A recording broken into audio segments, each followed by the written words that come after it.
அலைக்கும். Welcome to DD simple சமையல். இன்னைக்கு என்ன பண்ண போறோம்னா சிக்கன் குழம்பு எப்படி பண்ணுறதுன்னு பார்க்கலாம் வாங்க. சிக்கன் குழம்புக்கு தேவையான பொருட்கள் 2 பெரிய வெங்காயம் எடுத்திருக்கேன், ஒரு பெரிய தக்காளி 1 எடுத்திருக்கேன், புதினா கொத்தமல்லி, இஞ்சி பூண்டு 2 டீஸ்பூன். இதில் பட்டை கிராம்பு ஏலக்காய் அப்புறம் இந்த அன்னாச்சி பூ எல்லாம் சேர்த்து அரைச்சிருக்கேன். ஒரு 4 பாதாம் ஊற வச்சு அரைச்சி வச்சுருக்கேங்க. தேங்காய் பால் ஒரு தேங்காயில் பாதி, அதுக்கு கம்மியாக தான் நான் எடுத்திருக்கேன். அதில் தேங்காய் பால் எடுத்து வச்சுருக்கேன். இந்த டீஸ்பூனுக்கு ஒரு 4 டீஸ்பூன் எடுத்திருக்கேன். அப்புறம் கடை மிளகாத்தூள்னால 1/2 டீஸ்பூன் எடுத்திருக்கேன். நீங்கள் வீட்டு மிளகாத்தூள்னா 1 டீஸ்பூன் எடுத்துக்கலாம். காஷ்மீர் மிளகாத்தூள் 1/2 டீஸ்பூன் எடுத்திருக்கேன். எல்லாம் இந்த அளவு தாங்க. சிக்கன் எடுத்திருக்கேன் குழம்புக்கு. இப்போ வாங்க தாளிக்கலாம் எல்லாம். இப்போது எண்ணெய் நல்லா சூடாகிடுச்சு, தாளிச்சிடலாம். நான் இஞ்சி பூண்டில் பட்டை கிராம்பு போட்டு அரைச்சதுனால இப்போ வெங்காயம் போட்டுறேங்க.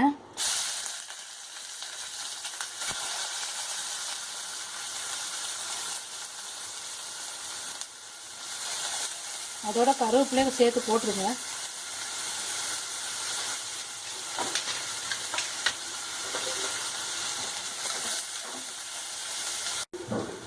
உப்பு போட்டுடலாம். இஞ்சி பூண்டு போட்டுடலாங்க. வெங்காயம் நல்லா வதங்கிடுச்சு.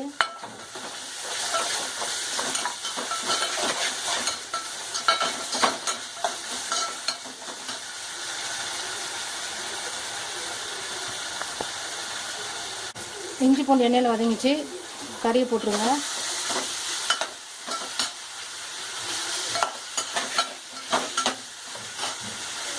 கொஞ்சம் மஞ்சத்தூள் போட்டுருங்க. மஞ்சத்தூள் கொஞ்சம் போட்டுக்கோங்க.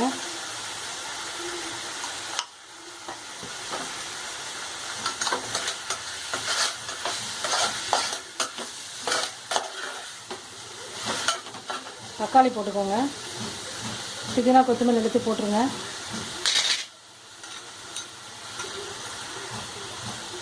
தக்காளி வதங்கிடுச்சு. நம்ம எடுத்து வச்ச மசாலா எல்லாத்தையும் அப்படியே போட்டுடலாம். மசாலா போடும்போது அடுப்பு சிலிம்ப வச்சுக்கோங்க.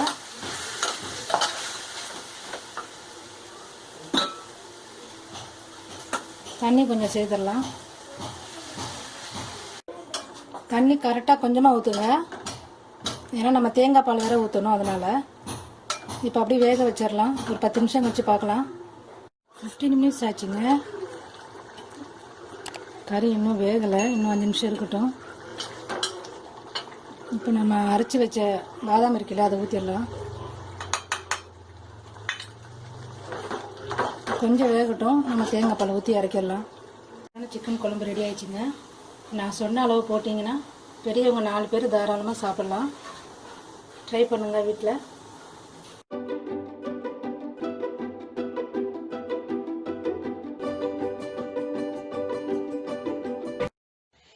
இந்த வீடியோ உங்களுக்கு பிடிச்சிருந்தா லைக் பண்ணுங்க, ஷேர் பண்ணுங்க, மறக்காம கமெண்ட் பண்ணுங்க. தேங்க்யூ.